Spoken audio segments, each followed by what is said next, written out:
mourning every grain of hair, cell, skin, mass, flesh, year, day, second, youth, innocence, maternal, feminine, loss, died, dead, weep, grieve, change, reaction, break, mechanism, architecture, structure, absence, shadow, ghost, alien, other.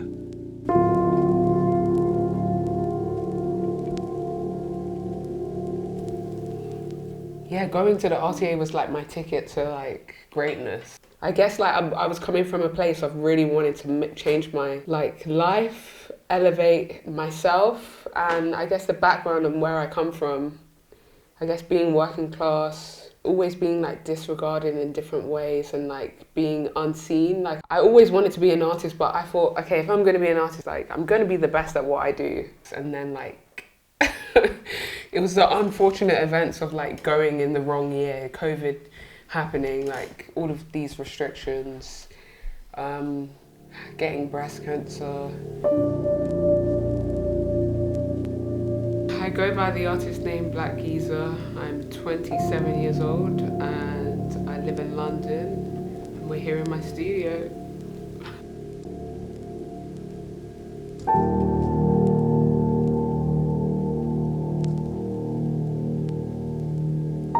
So I think I had COVID in January 2021, and then I got long COVID. So yeah, after I had COVID, I never felt the same ever again. Like I had like really bad like fatigue. I just like my body just didn't like go back to normal. And then I had mastitis in March 2021, and I went to A&E because my breasts got like really swollen, and I had fever symptoms. At the time, I was in a queer relationship. There was no chance I could be like breastfeeding or pregnant, and I think they were concerned, but they just gave me antibiotics and sent me home. I think they did like do a check, but it was difficult because I don't think it was COVID time, so I don't think the right consultants were like even in the cancer hospital. But I think at that time is when they should have diagnosed me anyway, because I mean, I think I was like 21, 22 and like not pregnant or breastfeeding, and that was the alarm bells ringing, and just got antibiotics. But yeah, after that, I noticed like a discharge from my nipple. Just started out as a brown discharge, and slowly it progressed into like a blood discharge. Throughout that year, between mastitis and my diagnosis, and then when I was diagnosed, it was DCIS, and then it was like a lump, and then it was like 2 lumps. Then it was like 3 lumps. The winter time of like 21, they wanted to do a mastectomy, but I was just so like not in the right headspace. I didn't think I would even have it, because I remember asking like, should I be concerned? And like, just my age was like the weapon, like, you're young, you'll be fine, you're young, you'll be fine, you're young, you'll be fine. Like, it's what everyone told me. So like, I guess at the time I didn't even know much about breast cancer. I just knew about pink bows. Like, I just was completely ignorant to it. I didn't think that is something that I would have. But yeah, when they wanted to remove my breast, I just wasn't ready. Like, we were in term 1 of the second year of RCA. We had only just been allowed to like properly like move into the studios after like a year, however long we were in the pandemic. Yeah, at the time I was like going to the hospital, getting biopsies, and then afterwards I would like just go to the studio and like making these like big paintings. When I found out I had breast cancer, it was even more ragingly insane, because it's just like, we had been in COVID. Like, we couldn't go into the studios. So if you're going to tell me now I need to get a mastectomy and not go into the studios, like, I'm literally going to go.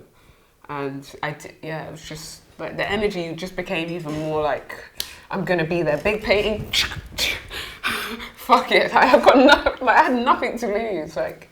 And then like, we need to remove your breast. It was just like, oh my gosh, like.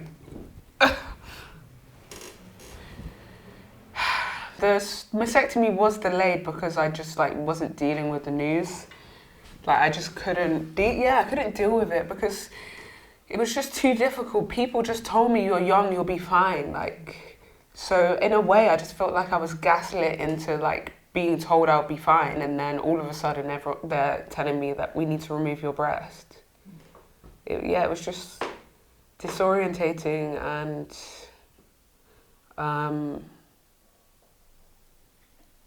it was just baffling. Like, I just couldn't, like, I couldn't, like, I was only like, I was so young, and I'm still so young, like. 1 year I completed chemotherapy. Crazy. Approximately 10 weeks after my mastectomy surgery. Prior to that, fertility treatment to help preserve the eggs.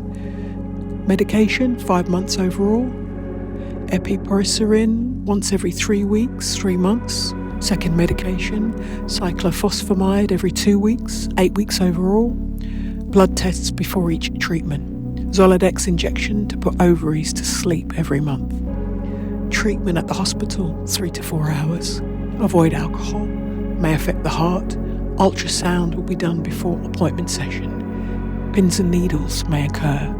Hot and cold flashes, going to feel fatigue, etc. Chemo first, then surgery of lymph nodes, then radiotherapy followed by hormone therapy and breast reconstruction. Archiving and sharing my journey here of treatments, as too many black women suffer and die sometimes, unheard, not believed, in the shadows. So I had the mastectomy in, I believe it was March 2022. Immediately after that, I think they did a biopsy of my lymph nodes to see if it had spread, and I think they found that it had. So the plan was to do chemo 6 weeks after, 3 weeks of either esirubicin, I don't know how you pronounce that properly, and then I think it was two months, so 3 months of esirubicin and 2 months of I can just about say this, cyclophosphamide. I think that's how you say it. Or it was either that way around or the reverse of that. So I guess 5 months of chemo. Then they planned to remove my lymph nodes.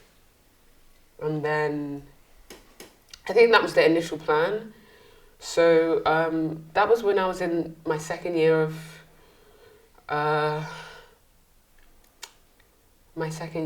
RCA, and because I did that, it was just too much, and I think that's why I had to drop out. I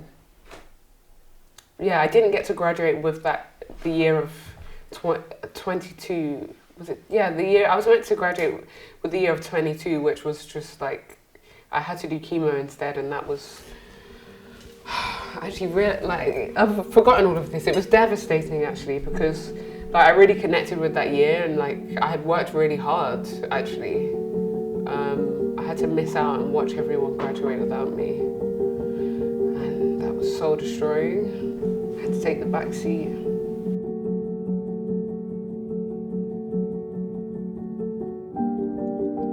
So with Black Nausea 24, my solo show, I was thinking about barrenness with my experience of medically induced menopause, because that was awful.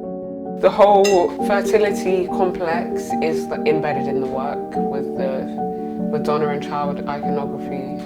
I guess I was thinking about what could be a contemporary title for the Madonna and Child. What could be a contemporary icon?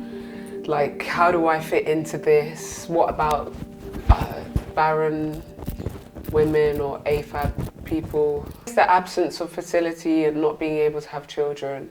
Thinking about what does it mean to be a mother, the contemporary mother, like what it could mean. Maybe it's not about having biological children. Maybe some mothers that have children don't feel like they're mothers. Maybe. So I guess it's like within that bracket of questioning motherhood. Barrenness through the fertile, but also, yeah, I was thinking about barren land and occupation, genocide. Also, yeah, seeing the violence that's happening in the world, but at the same time feeling the violence in my body. I came up with Black Nausea. Yeah, I think it was when I was doing chemotherapy, and I was, I guess,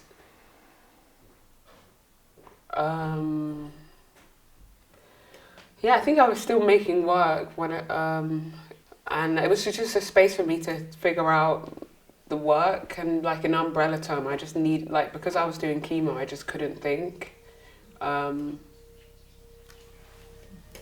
Yeah, the brain fog, all the side effects, it just became like you're just in this like... Laying on the floor again, my bones feel broken, the hurt, achy like old, haggard, washed out, spun out like put in the washing machine, then tumble dryer, overdone, overworked, like the clay when it starts to misbehave, twisted, contorted, but in a beneath the surface kind of way, thinking of the dead, the undead, the innocent, the target, to target what it means to be targeted, tears, collective pain and generational pain and cries far and wide, the ongoingness of the pain that is not linear, there is no end, the pitch, the right pitch, it has a specific frequency, the cry, the wail, the scream, the sound does not end, it's in the background, the foundation of all things created.